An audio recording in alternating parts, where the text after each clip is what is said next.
Our guest speaker today is Max Blumenthal. Max Blumenthal, as many of you know, is a journalist and a writer. He's a published author of books including Goliath and the 51-Day War and the Management of Savagery and others. He's a documentary filmmaker. He produced Killing Gaza, a documentary about the 2014 war in Gaza, and he's the executive editor of the Grayzone News. Max, welcome. Thank you for joining us. Good to see you, Amar. And thanks everyone for being here. Thanks to Marty for helping organize this. It's such an important event about a speech that is completely overlooked by mainstream American historians and the US media, and for reasons that are pretty clear to me. John F. Kennedy's so-called peace speech, for all its flaws, and I'll touch on a few of them, was one of the most dovish and probably subversive speeches ever delivered by a US president. And despite being one of the most consequential at the time, as he pushed for a nuclear test ban and negotiations to avert total annihilation, the speech was studiously ignored by US media, while Soviet media broadcast this speech profusely for Soviet citizens to warm their attitudes up toward negotiations with the United States, and a very positive effect. Kennedy declared in his address that we are all mortal, and he would soon demonstrate that in a horrific way. And I believe strongly that the reception of this speech by the national security elite of JFK's day and his assassination are inextricably related. Today, too, JFK's words would be treated as absolute heresy in Washington. He would be denounced as a Russian puppet for what he said. It would be considered heresy in Washington, where I sit today, to declare as he did that no government or social system is so evil that its people must be considered as lacking in virtue. And it would be considered heresy to declare, as JFK did, that if we cannot end now our differences, at least we can help make the world safe for diversity. For in the final analysis, our most basic common link is that we all inhabit this small planet. What did he mean by diversity? Kennedy didn't mean diversity in the sense that the professional managerial class that holds diversity workshops inside corporations like Lockheed Martin and Raytheon do. He meant diversity in the world of international relations, respecting diverse cultures and histories that demand political systems that are different from the liberal democracy that the United States uses to project its soft and its hard power as the basis for its projection as a shining city on the hill, and to impose that system on other countries. Kennedy's speech was a rebuke of the rollback policy pushed during his time by the Joint Chiefs, who wanted to bombard Cuba during the Cuban Missile Crisis, rather than negotiate an end to the standoff, and of the regime change insanity that is pushed today by leaders of both the Democratic and Republican Party behind the guise of democracy promotion. There could have been no stronger rebuke to the prevailing mentality of both parties to the outside world. And it's because of that mentality, which I'll focus my speech on, or my remarks on, that we're in a period that is arguably more dangerous than the first Cold War, because we live under a regime dominated by the influence of an arrogant national security elite that mocks the notion of nuclear retaliation from Russia while it mulls first strike attacks on Moscow via its Ukrainian proxy.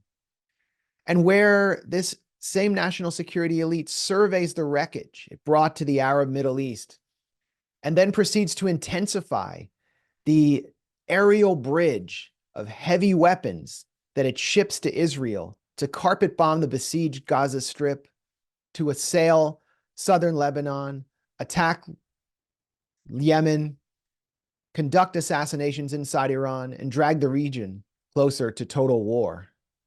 The unprecedented danger of this scenario is not only the result of the absence of a Brahmin-like charismatic JFK figure who would be willing to confront the national security state and turn back the doomsday clock. It's really the result of the absence of the conditions that produced the JFK who appeared at American University in June 1963 to deliver that peace speech. Our national security elites still exist in the delusional haze of the period of high unipolarity that prevailed after the end of the first Cold War. And it therefore has no fear, as Kennedy did, of mortality or the kind of mass death brought by a total nuclear war. It doesn't even fear real consequences for the belligerent actions it has been carrying out since the end of the Cold War, which this national security elite, helmed at the time by longtime CIA director George H.W. Bush, arrogantly and falsely declared as a US victory, rather than a triumph alongside the Soviet Union for peace, for diplomacy, without total war. And so they set the stage for a second Cold War with this narrative. The narrative included the sense that the US had defeated the Soviet Union through the largest CIA operation in history, Operation Cyclone, conducted in Afghanistan, which saw the CIA pump $1.5 billion into the Afghan Mujahideen, working with the British MI6 and the Saudi monarchy, which put up a matching fund to bring foreign fighters to the battlefield, who included a network of Wahhabi fanatics who based themselves across the border in Peshawar and then set up a base in Khost in Afghanistan, which became the inspiration for the name of the organization that they founded after the Red Army retreated from Afghanistan. They called it Al-Qaeda, which simply means the base. Their financier was Osama bin Laden, who returned as a hero to Saudi Arabia, which then promptly hosted American troops and forged a special alliance with the United States. Of course, this set the stage for incredible blowback. It was a time of the 1990s when everyone basked in, I remember these times during the Clinton era, we basked in what we thought was peace and prosperity.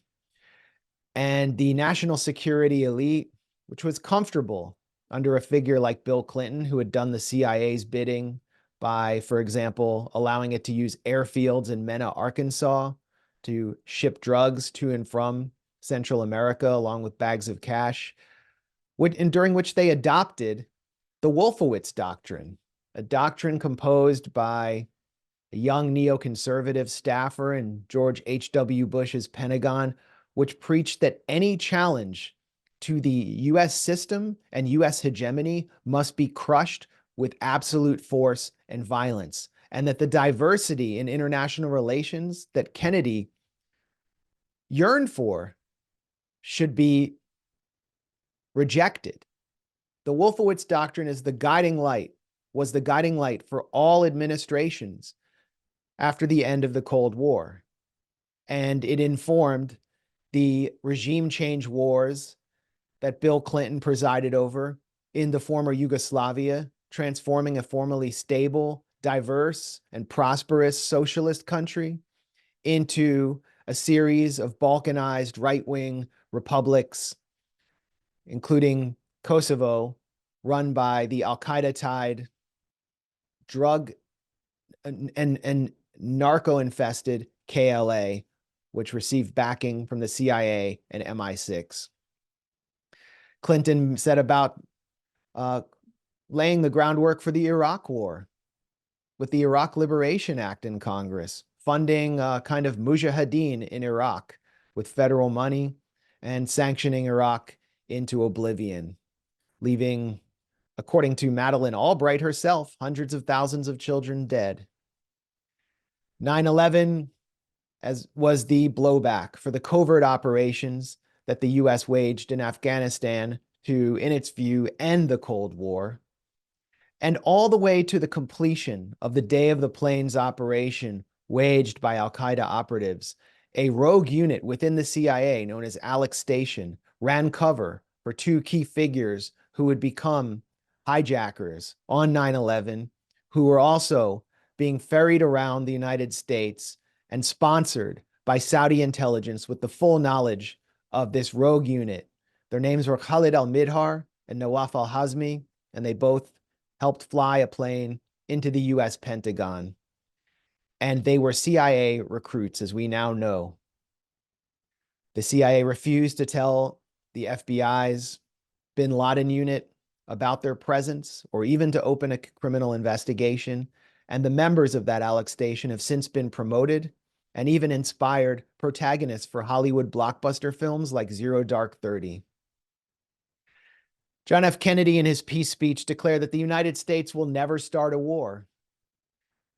The Bush administration, the second Bush administration, which brought neoconservatives like Paul Wolfowitz back into the building, turned that on its head when they attacked Iraq as punishment for an attack on the United States that Iraq had nothing to do with. Why did we attack Iraq? It was simple. As Michael Ledeen, the neoconservative, spelled out in his Ledeen Doctrine, which was also articulated by the neoliberal columnist, Thomas Friedman during a Charlie Rose interview, the United States simply had to go somewhere in the Arab world, throw Arabs against the wall and scare them and tell them, suck on this, in the words of Thomas Friedman. This straightforward, racist logic defied the guidance and wise counsel of JFK in his peace speech to respect the people and cultures, even of countries that the United States government considers adversaries.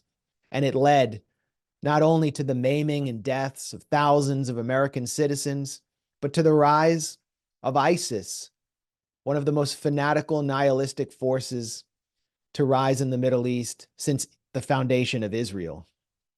The so-called Arab Spring, which erupted during the Obama administration, became cover for the West and its theocratic Gulf partners to destroy the remnants of Arab nationalism which challenged Israel. First, they moved in on Gaddafi, because unlike Fidel Castro, who invited Soviet missiles onto Cuban territory as a deterrent against an inevitable US invasion, and who guaranteed his survival under the Soviet protective umbrella, Gaddafi gave up his nuclear program in exchange for promises from the West for economic normalization.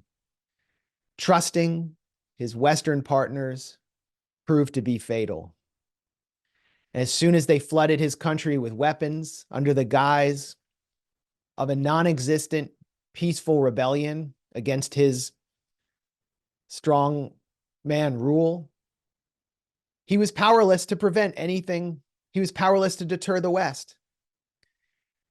The weapons wound up immediately in the hands of the Libyan Islamic Fighting Group, which was being run by the MI6 and French intelligence, and which was a longtime al-Qaeda affiliate.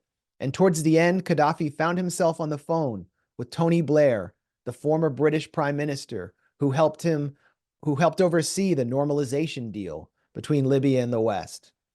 And he told Blair that if he was overthrown, not only would the Libyan Islamic Fighting Group take over, but an ISIS-like entity would establish a caliphate within Libyan territory.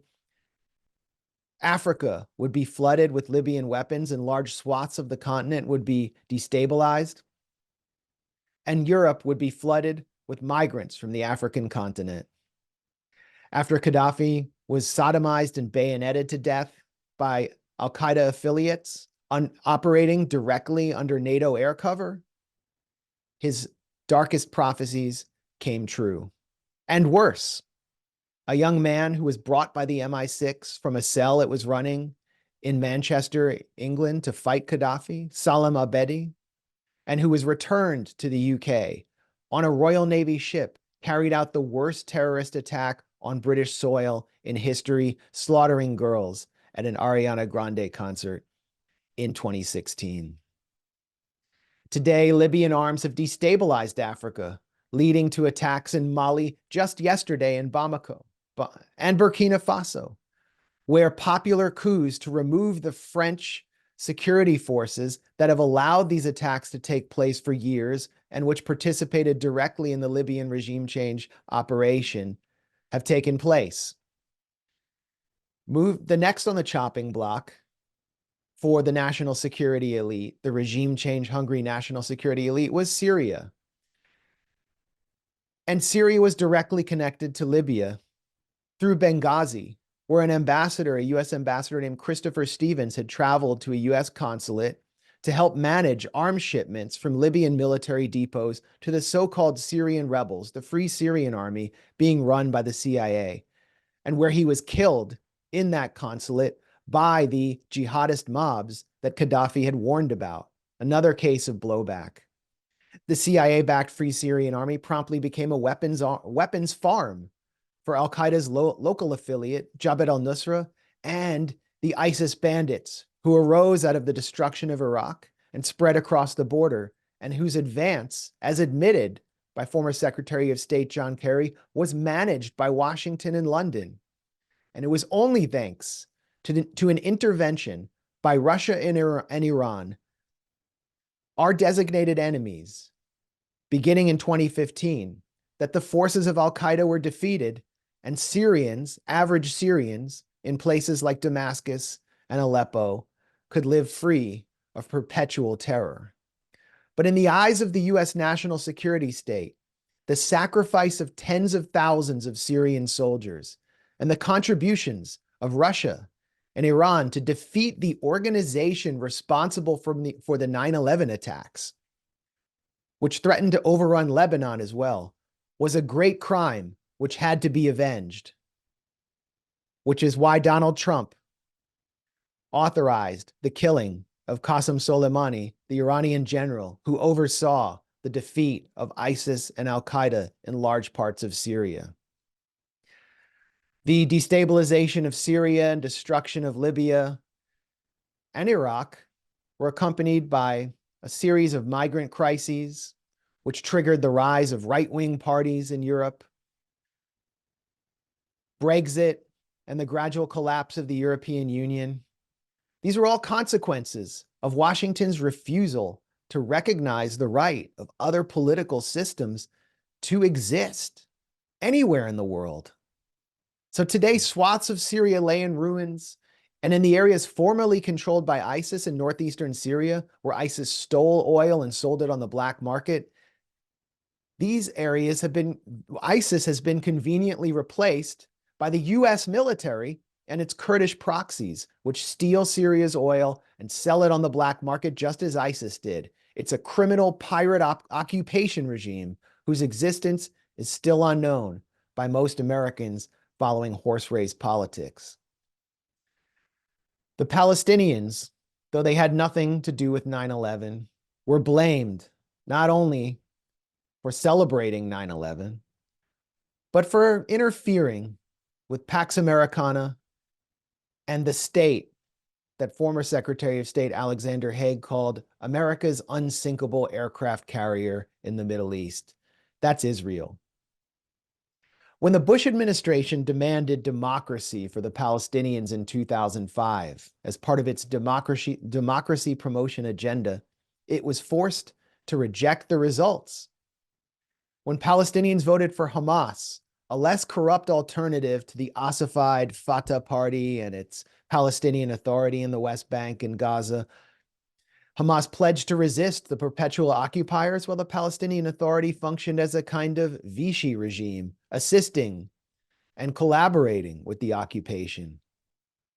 Gaza was placed under siege from 2006 on. The Palestinian residents of Gaza were punished and the US refused all of the end treaties and appeals by Hamas for negotiations along 1967 lines, including a 40-year hudna or ceasefire with Israel, treating it instead as a terrorist group that could only be overthrown through force, supporting every brutal Israeli assault on its territory, every Israeli assassination of its leadership, seeking a peace only between the wealthy Gulf states, the least democratic governments on the planet, and Israel through the Abraham Accords, without the Palestinian assent, without the Palestinians' consent, seeking to place their struggle in the historical icebox. And you can draw a straight line between this attitude, this obsession with regime change anywhere a different system arises, and the October 7th attacks by Hamas on Israel. Hamas's leader, Yahya Sinwar, has explicitly drawn this link. Today, the US adopts the Israeli plan of eradicating Hamas, a plan which rejects Kennedy's wisdom, which calls for respecting people even under governments that are seen as adversaries.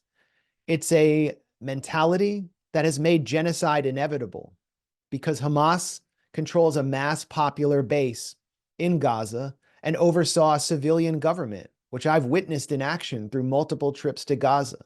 Today, any Palestinian who maintained any connection to that government, whether as a janitor in a government facility, a hospital administrator, a municipal worker, or a police officer who is helping to stop drug smuggling or to allow aid shipments to reach people in Gaza without being looted, they are all targets of Israel's dystopian AI assassination system, and they are killed nightly in their beds along with their entire families.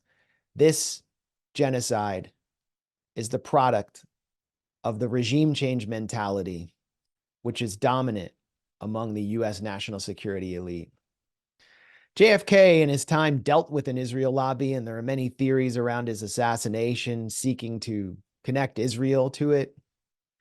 Can't really comment on those. One thing is for certain, I don't think JFK could have ever imagined the control that the Israel lobby exerts over US politics, and I doubt that someone like him would have bowed to it the way that Joe Biden, Kamala Harris, and Donald Trump have. Because the US national security regime and because the political class in the Beltway, which exists under the sway of AIPAC, the main arm of the Israel lobby, is unable to or refuses to draw a red line on Israeli savagery in the Gaza Strip. This conflict over a tiny slice of territory, which could have easily been resolved with a simple phone call and a threat of an arms embargo to Israel, demanding the return of Israeli hostages and prisoners of war in exchange for Palestinian prisoners who are essentially held hostage in Israel's torture dungeons. Instead of that, the Biden administration has been willing to allow this conflict to spiral into a regional conflagration. And the horror that we witnessed in Lebanon over the past 2 days through Israel's mass battery attacks, attacking thousands of people through their cell phones and radios, is a mere preview of the horror and bloodshed that Israel will produce under the watch of an American patron that sometimes seems like a client. We also stand as we await a possible Hezbollah and Iranian counterattack on Israel at the precipice of direct war with Russia. Now, let's go back to Kennedy's speech for a second and consider some words that he dismissed as a Soviet conspiracy that he heard in Soviet media at the time. American imperialist circles are preparing to unleash different types of wars. There is a very real threat of a preventative war being unleashed by American imperialists against the Soviet Union. and that the political aims of American imperialists are to enslave economically and politically the European and other capitalist countries, and to achieve world domination by means of aggressive wars. That bulletin, or that commentary that Kennedy dismissed as conspiracy, perfectly describes and encapsulates what the US has been doing since the end of the Cold War, what it seeks to do, particularly vis-a-vis Ukraine to Russia, starting with when the US enacted the Maidan coup during the Obama administration. Now, Kennedy urged diplomats to be instructed to avoid unnecessary irritants and purely rhetorical hostility in his peace speech. And Victoria Nuland is the living antithesis to those words.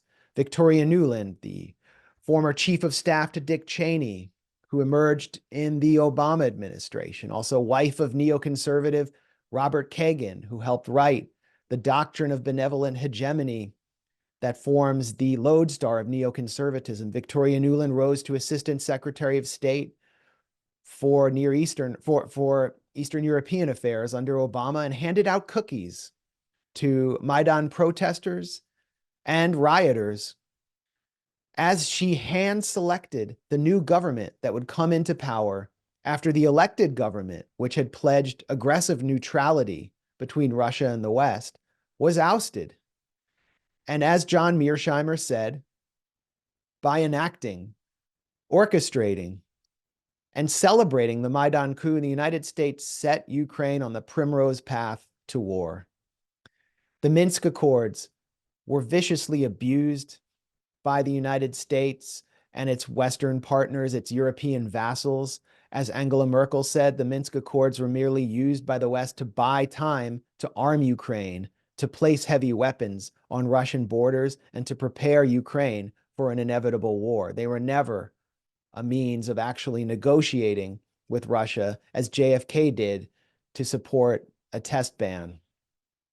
Following the Maidan coup, Hillary Clinton was to have been elected, promising continuity, a no-fly zone over Syria, which would have brought the US into direct conflict with Russia, and the aggressive attack on Putin's Russia. But that, for some reason, didn't happen. Something went wrong. Donald Trump, a rogue president, came into power and shattered the continuity that had prevailed in every post-Cold War administration on US foreign policy. Something you are simply not allowed to do in Washington. He was no JFK, not an inspiring figure, not even an admirable figure in my view. But he was willing to sit down and negotiate with Vladimir Putin without spouting hostile rhetoric. He was even willing to sit down with Kim Jong-un, the North Korean leader, and attempt to negotiate a peace on the Korean Peninsula, an end to the war that the United States started and the artificial division imposed by the United States and the US military occupation on the Korean Peninsula that 80% of South Koreans favored. Donald Trump was not a man of peace. He was simply an unpredictable figure who wanted to make a deal with other strong figures. And this was unacceptable to the national security elite who collaborated with the Hillary Clinton dead-enders to gin up Russiagate, the national security hoax that led to attacks on Donald Trump that were unprecedented for a president in my lifetime, and culminated with former CIA director John Brennan calling Donald Trump on national TV a traitor, accusing him of treason, a crime for which the penalty is death. So today is the anniversary of the death of the person I consider the last Russian scholar in the United States, the last true Russian scholar who actually was able to get on national TV and get traction. It was Stephen Cohen, who became a friend of mine later in his life. Stephen Cohen's writings are essential today, especially his last book, War with Russia, but also his book on Soviet fates, in which he argued that the Soviet Union could have been reformed instead of subjected to a piece of the slave, as Kennedy said, in the 1990s when its economy was looted by neoliberal economists under the watch of Larry Summers, and which fueled the rise of Vladimir Putin. Stephen Cohen was prophetic in this way. Stephen Cohen referred to Russiagate as Intelgate and understood that this was about much more than embarrassing and bringing down Donald Trump, and that it involved intelligence operatives who would wiretap Donald Trump, who were inserted into his campaign, Stefan Halper being one, who were responsible for the Steele dossier, a dodgy dossier filled with falsehoods and smears, first paid for by the Clinton campaign, which was then passed on to the FBI as the basis for FISA warrants against members of Trump's team. Something, again, I think was unprecedented in my lifetime.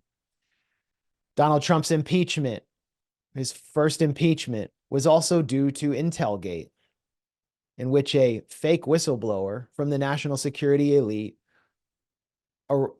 revealed that Donald Trump was seeking information on the corruption of Hunter Biden and the Biden family, which we all know now to not be a Russian plot, but to be all too true. And that Donald Trump was using U.S. military aid to Ukraine as leverage, that he was holding up the offensive weaponry, the Javelin missiles, that Obama had refused to give because it was a clear violation of the Minsk Accords. And through this impeachment, Donald Trump was neutered, and Donald Trump's attempts to negotiate with Vladimir Putin boomeranged and resulted in the withdrawal of the United States from the International Nuclear Forces Treaty, as well as other acts of hostility towards Russia. When Trump returned to the scene to run again, in this campaign, he was met with lawfare attacks, wrapped up in the courts. Yet that failed to stop Donald Trump, as so many had predicted, including the district attorney, Alvin Green, who had pledged when he ran for office to stop Donald Trump from becoming president. It failed. And when it failed, Donald Trump mysteriously began to face assassination attempts. Do I know that these assassination attempts were guided by the national security elite? No, I don't. I have no evidence or basis for saying that. But you can forgive people who are conspiratorial for drawing those kinds of conclusions, particularly given the timing. Matthew Thomas Crooks was the first shooter. His identity remains shrouded in mystery.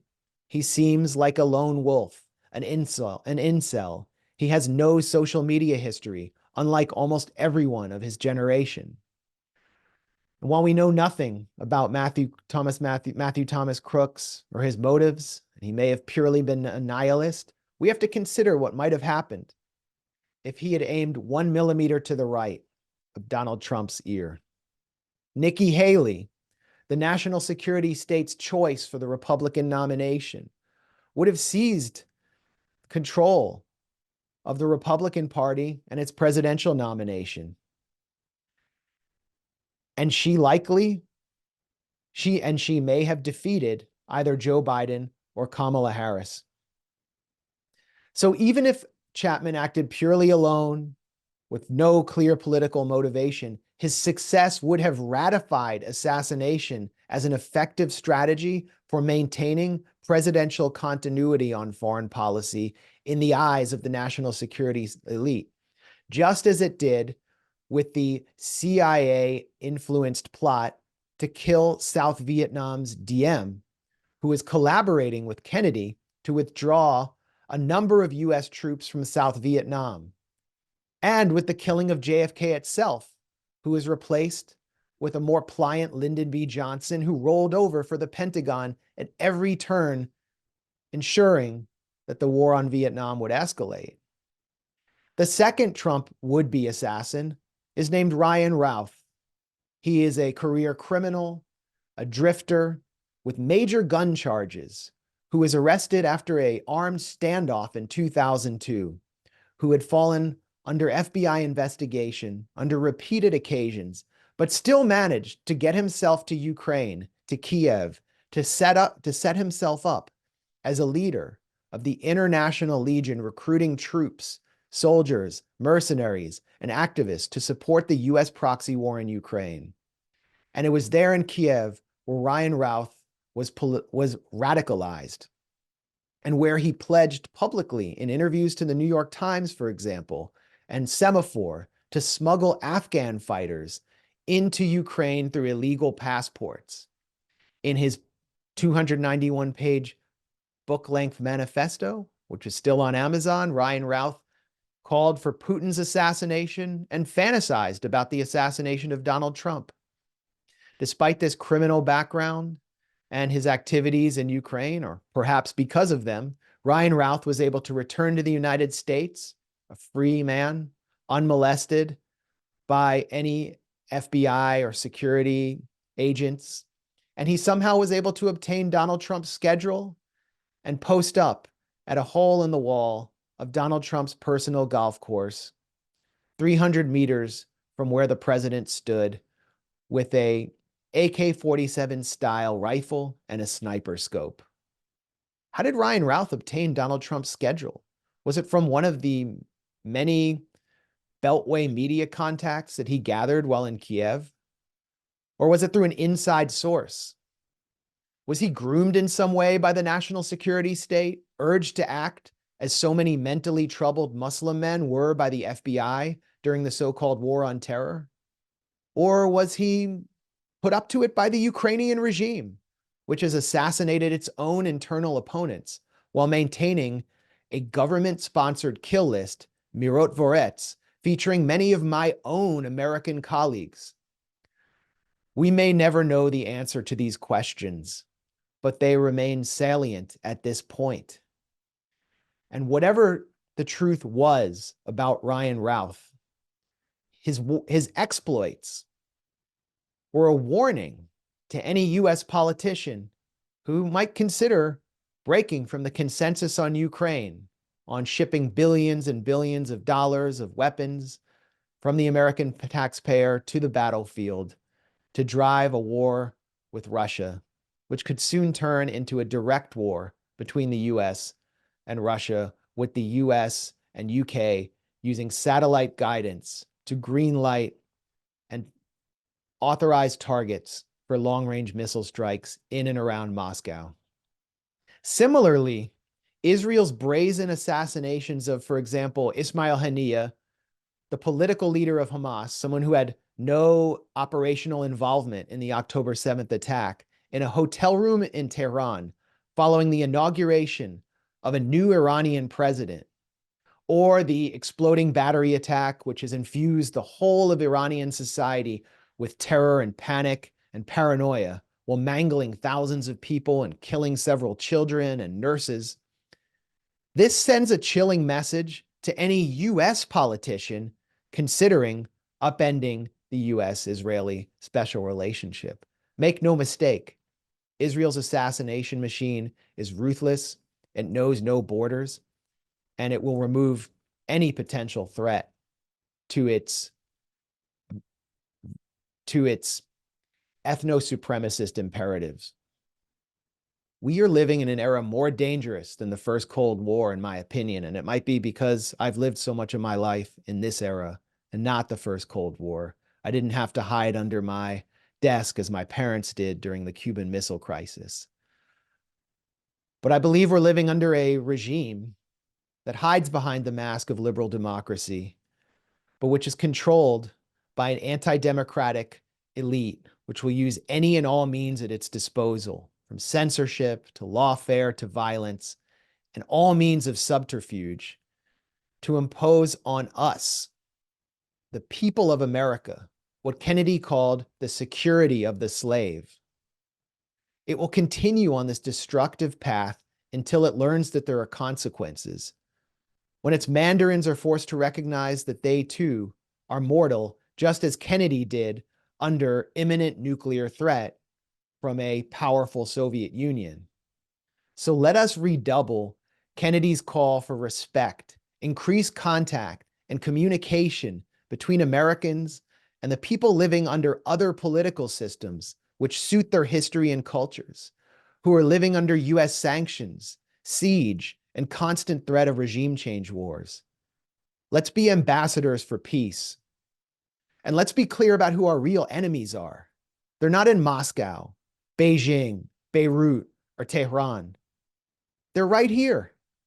There are leaders acting outside the bounds of international law while depriving us and future generations of the right to a healthy existence.